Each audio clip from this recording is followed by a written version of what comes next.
Hello everyone, this is Elijah from Rope Drop to Close, and in this video, we're going to be taking a look at the Disneyland Castle playset. Now, before I continue, I feel like I have to explain myself on why a grown man has a Disneyland Castle playset. Well, the shorter answer is, I am a collector of Disney things, and I wanted a kind of a model of the castle that won't break the bank, and this was the best bet. And this retails for about $80 at the Disneyland Resort, which may seem expensive, but if you look at the price for this online, I've seen it right now on Amazon. It's about $150. I've even seen this as high as $300 in the past. So this actually isn't that bad if you get it at the Disney Resort. And I actually bought this about 2 years ago inside Disneyland on Main Street. However, since the park is currently closed, you can still get this at the World of Disney shop at Downtown Disney. But with all of my explanations out of the way, let's go ahead and take a closer look at this castle playset. Alright, just before we get into the castle itself, we're going to take a look at all the accessories that this playset comes with. And as you can see, there's actually quite a bit amount. So we're going to start off with the things that I don't really use because I don't use this as a traditional playset.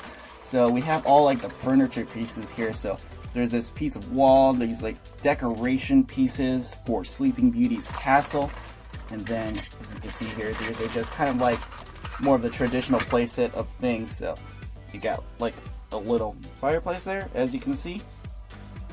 So put that off to the side. You got that little table, and under this table are like other things, like you have the throne here, and you have like a kind of like stools here, so things like the bed that you would see in the animated movie. So if you guys want to use this as an actual playset, you definitely have a lot of things to play around with, but we're going to go ahead and put these out of the way. Alright, moving those things out of the way, we're going to go ahead and take a look at the character figurines that you get with this set. The first one we're going to look at are the Rapunzel crew. So here we have Rapunzel and Flynn Rider. As you can see, these are the typical hand-painted figurines that you might find at Disney stores, pretty much at every mall and all of the parks. But you can see, you could tell that it is hand-painted, and these characters I think were hand-painted really well. And I find with the male figures, the princes, they have harder time standing because they have these little narrow feet and small feet, so he can stand there at that time. And then Rapunzel should have a better time standing because she has her hair, and then other characters have the skirt that they could rest on, so some have better chances of standing than others. So we're going to go ahead and put these two out of the way, and then we're going to take a look at Ariel and Prince Eric here. So this is what they look like, and for some reason, if you guys can see, Eric looks kind of angry. It's just unfortunately how they painted his eyebrows, but Ariel looks pretty good for the most part. Her eyes are a little lopsided, but you can't really tell once you have these all on display on the castle, especially on a shelf. But there you go. This is the Little Mermaid crew here.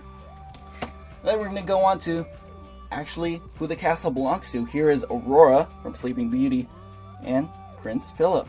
So there you can see how they look like together. Then we're going to go on to Belle and the Beast. So here they are. The Beast is probably my favorite one out of all these, next to Minnie and Mickey. But there you go. He is definitely the biggest one out of all of them. And this is the only couple where both of them have a good chance of standing because she has the skirt and he has gigantic legs. But there you go. This is what the Beast and Belle figurines look like. And then I should say that none of these figures really have articulation, so they're going to be static. You can't move their arms or their heads or anything. And then moving on to these characters, you have Cinderella and Prince Charming. As you can see, nicely detailed, hand painted. He's probably the best painted prince out of them all. And then going to the ones that started it all, here are Mickey and Minnie. Of course, you're going to have to include them. There you go. There's some smudging marks on my Mickey, as you might be able to see there on top of his nose, but it's pretty well hidden once you look at him from the front. But there you go. They are nicely painted. And the next one, or the last one we're going to look at actually, is Tinkerbell. And of course Tinkerbell is going to be the smallest out of all the figurines. And she actually has a feature. So she actually has this little attachment that kind of looks like a wrench. The thicker part, which is here, goes around her waist, and then you could attach her to one of the flag posts on the castle so it looks like she's flying, which we are going to do right now. And while we're looking at this angle of the castle, we're going to bring out Tinkerbell here, which already has her tool attached to her on the back, and you could pretty much choose any of the flag posts to attach her to. You could attach her here, or you could attach her here, which I think actually makes the most sense if you're going to emulate what she does in the fireworks shows. So there you go. Now you have Tinkerbell levitating, which looks pretty good because she's tiny. It makes it look like you have that forced perspective appearance with her up there. And then of course you could swing this around, you could rotate her body, you could play around with the angles of that. But there you go. You have Tinkerbell now floating above Sleeping Beauty's castle, which is pretty cool. In terms of the colors of the castle, it may look a little plain at first, but there's actually a lot more details into the paint if you look closer. Even in the brick section, it just may look like light brown paint used on that, whereas there's actually various like shades of brown in there. You got a little bit of light here that you might be able to see. It's like really almost white here. And then within the brown itself, you get the black, like I mentioned. And then you got the blue here on the bottom and the blue on the spires, and you get a different kind of blue here for the banner, like a darker kind. And even on top here, at the top of the castle walls, you get these gold paint applications that help it pop like visually. And then you have it continue here in the pink section. You have the windows here, which are blue. I wish these were clear so you could see more into them, but this is okay. And then you got the blue that continues here up the spire, and then you have more of the gold. And of course, once you have the characters on here, it'll make it look a lot more joyful and colorful. Alright, moving on to the features. Since this is a playset, as you might expect, this does open up. So you just turn it to this side and just kind of unpeg different aspects of the castle. And then you get to the interior. Of course, it's not at all accurate to the interior you would find in the Disney parks. This would just be a walkway. And then the top section would be the walkthrough of the Sleeping Beauty dioramas. But there you go. You see a bunch of like details here. These are all stickers, and then you have some moving parts in here, such as the doors. So that opens up. There's a hinge to that, and then these could open up as well. As you might be able to see, there's a little bit of friction in that one, but there you go. You could put a figure in there, such as Tinkerbell, one of the smaller ones. And then for some reason, I haven't figured this one out, but then this part can open, so I would have to take it off. But this one opens kind of like a trap door. I don't really understand that part, but you can just close it up. Sometimes it doesn't stay up, so there kind of like hangs a little bit, and that time it closed. But there you go. You can see all the options of play here. You could put all like the little pieces like the bed in here if you want, by the drop or by the door at the front. But there you go. This is what the inside of the castle looks like. These are all stickers. I've had problems with them peeling, but they stick right back on. You just press firmly onto them and they'll go right back into place. But let's go ahead and close this up just like that. And then we're just going to take a quick look at the back of the castle, or for you guys who know your Disney trivia, what should have been the front of the castle, because this was how it was originally designed and Walt thought it looked better having it backwards. But there you go. This is the back of the castle. So this is the view you would kind of get if you were at King Arthur's Carousel, looking at Sleeping Beauty's castle.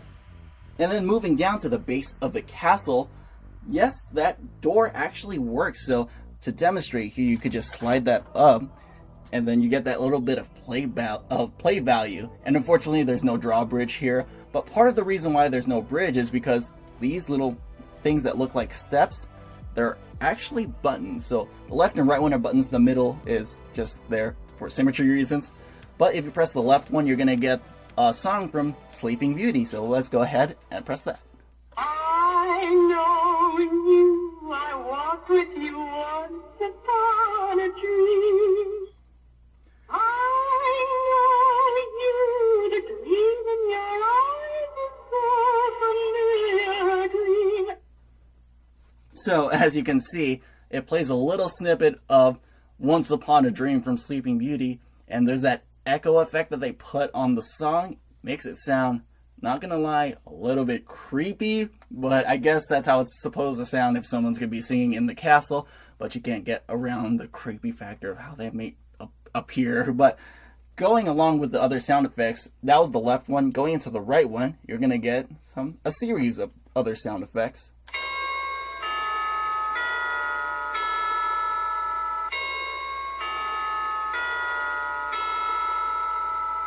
So for that one, you got a bell chime, and then after that one, you get the twinkling sound effect from Tinkerbell, and then you kind of get that old-fashioned Disney intro sound.